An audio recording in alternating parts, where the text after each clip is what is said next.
Hi, another video from the Amtrak train. I had a note to myself, if it weren't for immigrants, you wouldn't be here. So this is more to the American market. Back in America, finding it fascinating to be here. Their political correctness and their prejudices are a little tiring. But I was there going on and on about illegal immigrants, and last summer I was at a swim meet with the kids, a couple of summers ago, and a lady had a hat on it and it said, "Stop the invasion." And I thought that somebody in Texas had the courage to wear a hat about Iraq, right? Because we had invaded them illegally and immorally. And so I went up and said, "Wow, where'd you get the hat?" And she took it off and she said, "Oh, it's my husband's," right? And it said, "Stop the invasion," and on the back, "of illegal immigrants." And I thought, oh. And later on, this great big guy came up with the same hat and stared at me. So I guess I was supposed to say something about the hat again, but it had lost its curiosity and interest in me. But I heard where Bill Cosby, the comedian, said that immigrants should be forced to speak English, or made as if they can't speak English, they should not be in this country. And I think Americans kind of missed the point of America.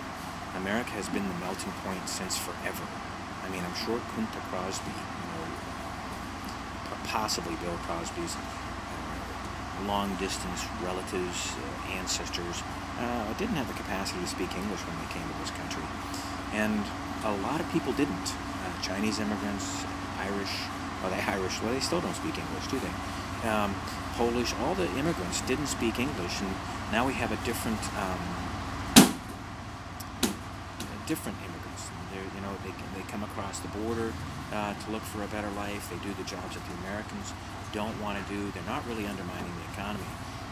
There are other things undermining the economy, which I think I could solve, but I'm not in the power to do that. I can only make suggestions. But basically, I was talking to a young man, and he and his brother had started a company that was $45 million.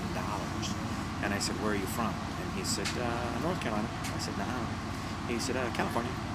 I said, "No, you're not." And he said, "Well, I come from Persia. I come from Iran." And I said, "Wow." I said, "You're the people who are moving this country." I said, "You're the people who I lectured out of my classes." And I said, "The people who come here know that they can live the dream, the American dream, create wealth, create businesses." And I said, "It's you who I speak about in my seminars as actually moving America in a direction that it can go."